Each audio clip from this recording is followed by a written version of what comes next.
এবং আমি স্মরণ করছি সেই সব শিক্ষকদেরকে যারা এই স্কুলকে দীর্ঘদিন সময় দিয়ে আমাদের মতন স্টুডেন্টদেরকে গড়ে তোলার পিছনে অক্লান্ত পরিশ্রম করেছেন। আজকে কিন্তু অনেকে বেঁচে নেই, তাদেরকে আমি আল্লাহর দরবারে জান্নাতের উচ্চ মাকাম দান করছি, দেওয়ার জন্য আল্লাহর কাছে আবেদন করছি। এবং যারা জীবিত আছে তাদেরকে হায়াতে তাইয়্যিবা দান করার জন্য মহান রবের কাছে আমি আবেদন করছি। সম্মানিত উপস্থিতি, আজকের এই মিলন মেলা অনুষ্ঠানে আমি একজন প্রাক্তন এই বিদ্যালয়ের ছাত্র হিসাবে যখন মে মাসে যখন আমি দায়িত্বভার গ্রহণ করি, স্কুলে যখন আমি পদার্পণ করেছি দীর্ঘদিন পর, আমিও নিজেও আবেগ আপ্লুত অবস্থায় পড়ে গেছি। এখানে আসার পরে স্কুলের খোঁজখবর নিতে গিয়ে একটা পর্যায়ে যখন স্কুলের পরিচালনার জন্য যে জিনিসটা সবচেয়ে বেশি প্রয়োজন সেটা হচ্ছে ফান্ড, যখন শুনতে পেলাম ফান্ড শূন্য, অ্যাকাউন্টগুলো পর্যালোচনা করে 1200 টাকা পাওয়া গেল, আমি খুব ভারাক্রান্ত হয়ে দায়িত্ব পালন করব কিনা খুব চিন্তিত হয়ে পড়েছি। ফটিকছড়িতে 63টি এমপিওভুক্ত স্কুল থাকার পরে কোনো স্কুলে 5-7 লাখ টাকার নিচে ফান্ড নেই। খবর নিয়ে যখন জানতে পারলাম 6 জন শিক্ষক গ্যাপ রয়েছে, প্রধান শিক্ষক গ্যাপ রয়েছে, তো স্কুল চলে কিভাবে? এখানে 2 জন অতিরিক্ত শিক্ষক ছিল, তাদের 8-10 মাস বেতন দিতে না পারার কারণে তারাও স্কুল ত্যাগ করে চলে গেছে। অত্যন্ত পরিতাপের বিষয়। এভাবে স্কুল কি চলতে পারে? তখন আমি চিন্তা করলাম, হাল ছেড়ে দেওয়ার তো সুযোগ নেই। আমারও দীর্ঘদিন স্কুল পরিচালনার একটা ছোট্ট অভিজ্ঞতা রয়েছে, যে অভিজ্ঞতার পিছনে আমাদের স্যাররাই কিন্তু অবদান তাদের। ওনারা যদি আমাদেরকে তৈরি করতে না পারতেন, আমাদের সেই অভিজ্ঞতা শেয়ার করা সম্ভব হতো না কখনো। তাই দীর্ঘ 25 বছর আমারও শহরের মধ্যে বিভিন্ন শিক্ষা প্রতিষ্ঠান প্রতিষ্ঠা করা, পরিচালনা করার অভিজ্ঞতা রয়েছে।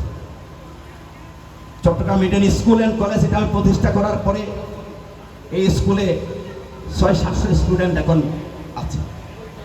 প্রতি বছর বার্ষিক পরীক্ষায় যদি 50 জন স্টুডেন্ট পরীক্ষা দেয়, 30 জনের উপরে A+ পায়।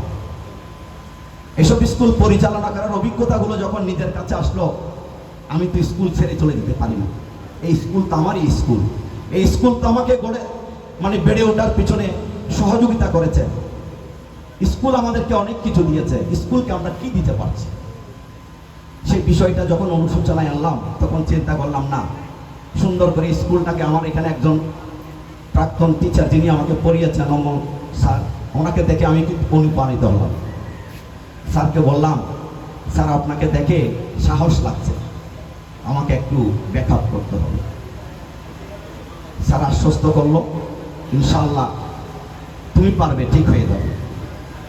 এই সাহসিকতায় স্কুলে যখন হাঁটলাম ক্লাসরুমগুলো পরিদর্শন করতে, কোনো ক্লাসরুমগুলোতে কোনো নেম প্লেট নেই। আশ্চর্য হয়ে গেলাম, তো কোনটা কোন ক্লাসরুম বাইরের থেকে একজন লোক যদি আসে মেনশন করতে না পারে, তাহলে তো এটা তো খুব দুঃখজনক বিষয়। এইসব বিষয়গুলো যখন আমি নোট ডাউন করে 1 সপ্তাহের ভিতরে এগুলো সমাধান করলাম। সমাধান করার পরে স্কুলের প্রত্যেকটি ক্লাসরুমে ছাত্রদের সাথে কথা বললাম। আমার কেমন জানি মনে হলো এই স্কুলের স্টুডেন্টগুলো, ওই কথাটা মনে পড়ে যায়, ঘুমিয়ে আছে শিশুর পিতা, সব শিশুদের অন্তরে এত প্রতিভাবান স্টুডেন্ট এখানে রয়েছে, যেগুলোকে পরিচর্যা করলে শহরের ভালো ভালো স্কুলগুলো থেকে ভালো রেজাল্ট না করবে। সেই প্রতিশ্রুতি নিয়ে চিন্তা করলাম, এই স্কুলের অভিভাবকদের সাথে আমার একটু কথা বলা দরকার। অভিভাবকদের প্রোগ্রাম দিলাম, উপস্থিতি ছিল খুব ক্ষীণ। পরে স্যারদের সাথে পরামর্শ করে আবার আরেকটি অভিভাবক সমাবেশ দিলাম। এখানে শতাধিক গার্ডিয়ান ওই অনুষ্ঠানে উপস্থিত ছিল। আমাদের প্রাক্তন স্যার আব্দুল হক স্যার ছিল, তারপর আমাদের মাওলানা আব্দুল মোহাম্মদ হুজুর ছিল। ওনাদের সকলেরই কথা শুনলাম, যে জিনিসটা বুঝতে পারলাম স্কুলের কোথায় কি সমস্যা রয়েছে। শত স্বতঃস্ফূর্তভাবে গাইডিয়ানদের এই অনুষ্ঠানে আমি বুঝতে পেরেছি স্কুলকে কি করতে হবে। ছেলেমেয়েরা বর্তমানে এমনটি অবস্থায় পড়ে গেছে, শিক্ষা ব্যবস্থার কঠিন পরিস্থিতির কারণে দীর্ঘ 17টি বছর একাডেমিক এবং শিক্ষা ব্যবস্থাকে সরকার কর্তৃক একদম ধ্বংস করে দেওয়া হয়েছে। ক্লাসগুলো এমনভাবে পরিচালিত হয়েছে, নাচ গান আঁকা আঁকি এগুলোই হচ্ছে শিক্ষা ব্যবস্থার সিস্টেম ছিল। নতুন সরকার যখন দায়িত্ব নিল, এই শিক্ষা ব্যবস্থাকে আবার পূর্বের নিয়ে কিন্তু স্টাডি করে আবার নতুন উদ্যোগে কিন্তু একাডেমিক বিষয়গুলো তৈরি করা শুরু করেছে।